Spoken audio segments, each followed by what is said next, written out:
Masa muda adalah masa yang dibilang paling seru karena kita bisa mencoba segala hal, terutama di bidang wirausaha. Sama seperti pemuda dari Desa Mategal, Kecamatan Parang, Kabupaten Magetan, Jawa Timur yang memiliki budidaya jamur dan dijadikan sebuah ladang usaha bagi dirinya.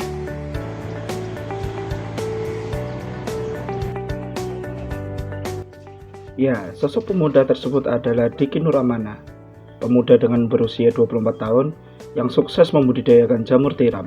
Ini saya dengar-dengarkan Mas Diki ini adalah salah satu anak muda yang budidaya tentang tanaman jamur ya. Nah, kalau boleh tahu nih Mas, mulai dari kapan sih anunya ini mulai gitu untuk usaha ini? Dulu itu pernah ikut sama orang, terus akhirnya mencoba untuk membudidayakan sendiri. Terus akhirnya tepat pada tanggal, lupa kalau tanggalnya, Ya. pas bertepatan pada Idul Adha itu Ya. memulai usaha jamur ini. Diki memilih jamur tiram untuk dibudidayakan karena menurutnya jamur tiram dapat dipanen setiap hari, terutama jika kondisi suhu dan perawatannya mendukung. Kalau boleh tahu nih Mas, jenis yang jamur yang Mas budidayakan sendiri itu jamurnya jamur apa ya Mas ya?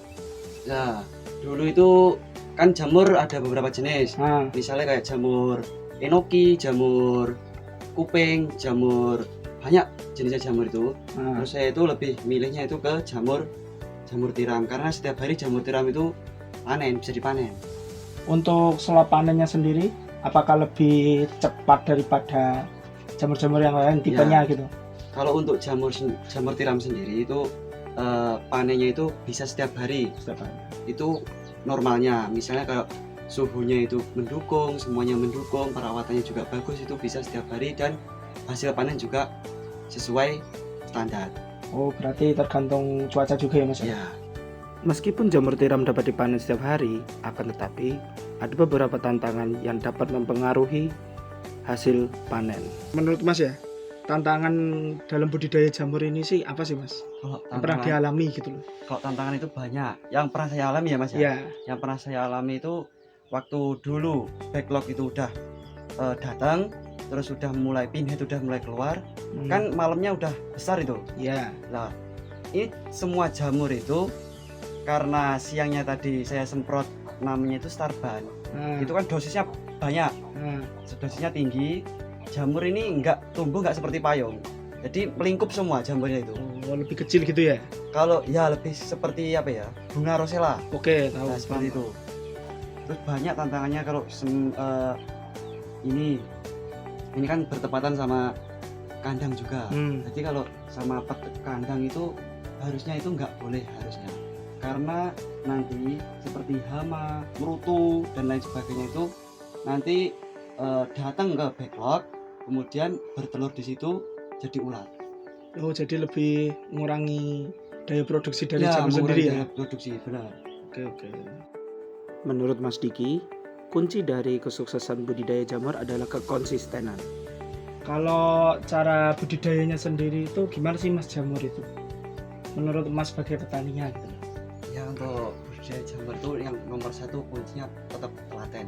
Nah, misalkan konsisten lah. Ya. Misal disemprot pagi hari pukul 7, ya harus konsisten seperti itu. Misal satu hari disemprot 3 kali penyemprotan, ya harus 3 kali penyemprotan. Terus kalau perawatan agar lebih baik itu biasanya seminggu sekali dikasih semprot anti gulma, anti hama, sama penumbuh jamur, perangsang jamur. Oke, Agar cepat booster tumbuhnya gitu ya. cepat, ya. Untuk pemasarannya sendiri, Mas Diki biasanya menjual hasil panennya kepada para pedagang yang berada di Pasar Parang. Kalau ruang lingkup pemasaran sendiri Mas, itu kalau dari tempatnya Mas sendiri itu di daerah mana aja sih Mas?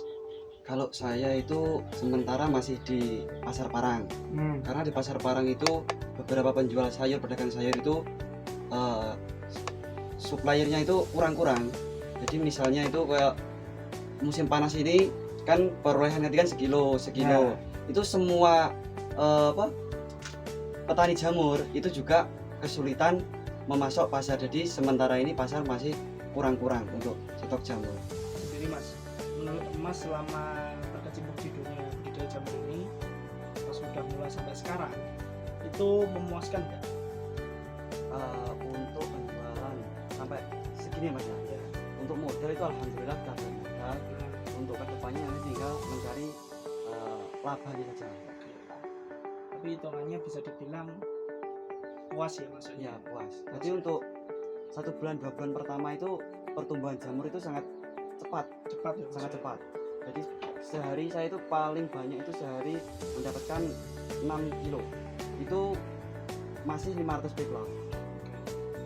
Nah, kalau untuk harapannya sendiri Mas, buat bisnis budidaya ini, termasuk sebagai supplier, untuk kedepannya gimana Mas harapannya gitu?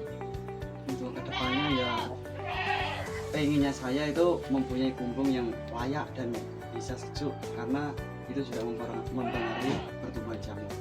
Kalau seperti ini kan menurut saya kurang layak. Untuk pemula kan saya mencoba dulu seperti apa perkembangan di cuaca, di di iklim seperti ini. Terus kedepannya itu pengennya juga mempunyai lahan sendiri, mempunyai kumbung sendiri yang baiklah untuk pertumbuhan jamur. Kisah dari Mas Diki sendiri menjadi sebuah bukti bahwa inovasi dan ketekunan dapat mengubah sebuah hobi menjadi bisnis yang dapat menghasilkan keuntungan. Mulai dari hal kecil hingga menjadi sesuatu yang lebih baik untuk hidup di masa sekarang.